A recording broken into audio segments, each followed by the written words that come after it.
worked so hard to get to this point from the last fight especially, and here I am now. And as I said before, 2 days ago, I've never said this before, but I'm proud of the levels that I've reached in training and how hard I pushed to be ready for this fight to become the world champion. So, are you prepared to not leave it in the hands of the judges this time? We're prepared for everything, and it's really come off.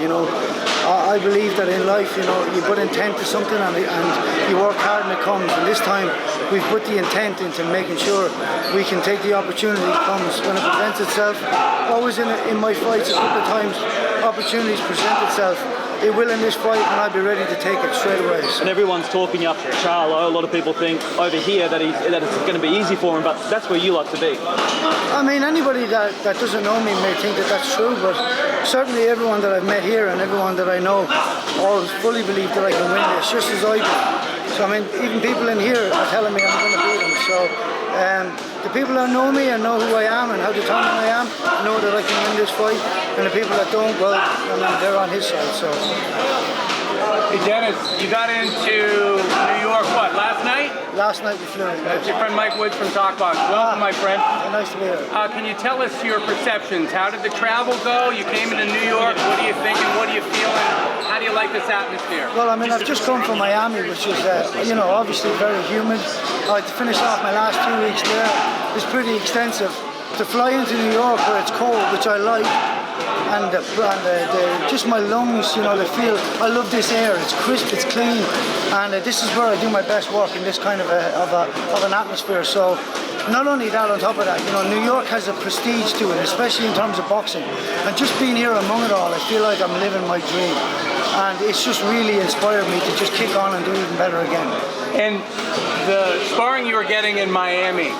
Was someone or someone's trying to approximate Jermall, and did you get a sense you really did some work with some people who will give you looks like him? Oh, we did. I mean, we did work with Jason Rosario. He's fighting Williams for the Unified Championship in January, and he was exactly what I needed. He was my main sparring partner, and he was unbelievable sparring. So, very grateful to him. I hope he does well in this fight too, but he's helped prepare me and get me ready. So.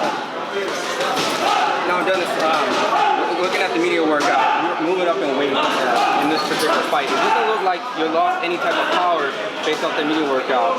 How do you feel about 150? I mean, I've gained power. The extra carbohydrates that I could have in my camp has really shown off. I have more back muscle, I have more leg muscle, and I can feel the power. It's an extra 10 to 15% snap. I mean, I do the strength and all that, and we keep building.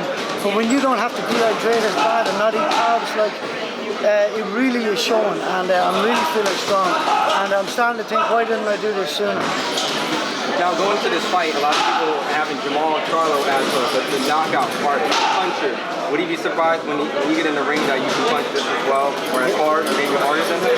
I mean, a lot of people will look back onto YouTube. This is a blessing for me. A couple of my old fights are there, and I had one stinker of a fight, which I think people revert back to. I still won the fight well, but people revert back to that and think that, oh, that's the Dennis Hogan they're going to get. What fight was that? That was the Yo-Yi Ma fight. I went into that in the first round. Everything was all belly up for me, but I still won every round. But I look real slow in that fight and all, and I think a lot of fighters look at that and think that's the Dennis Hogan I'm going to get. But every single one that thinks that, I said that, they get a different Dennis. So I mean, predictions are always made. Every person I fight always thinks they're going to knock me out. So I'm just so used to this, But I will tell you, when people make bold predictions, and I go like Mongoya's team thought it was going to be the fourth.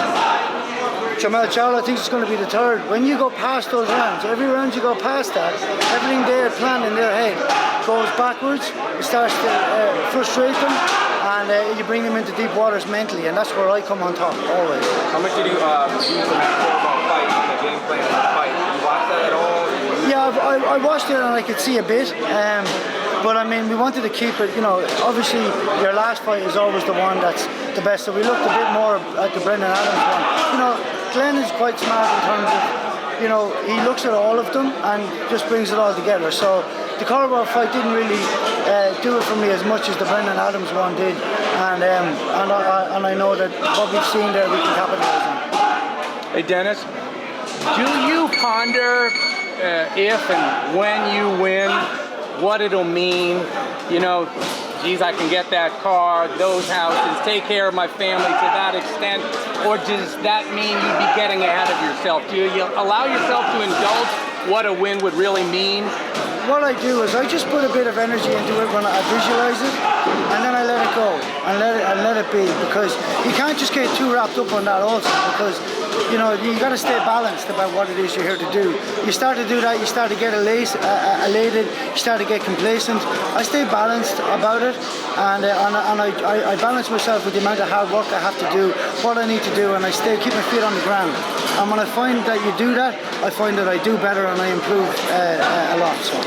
And have you and Coach watched tape and maybe found something specific, one or two things, little hitches in how he performs that you think you can take advantage? Or is it more so know what you do well, not what he doesn't do well? Exactly. So we just look at what the boxers do, and then we see what I can do around that, and what I do best around that. And I'll just tell you that we found some good stuff there, and I've been executing that beautifully in the last few days especially, and it's going to come out beautiful. It's going to be second nature to me on fighting. Last one, guys, last one. Do you think there's anything that you found that other people haven't found because you guys looked extra hard, or is it possible that once you get in there it does look different, maybe he's faster or what have you? I think for him it's going to be different. I'm a different sort of a fighter. I move different, and it's only until you get in there, and I've been told this by a lot of good fighters, world rate fighters, Jade Mitchell, especially the last person. He said, well, you don't know what it's like till you get in there and see. And this was something that I used to see in Jeff back years ago when I first started sparring him too. And until you're in there and you see it, you don't know what it is. Thank you, Dennis. Dennis. Thank you.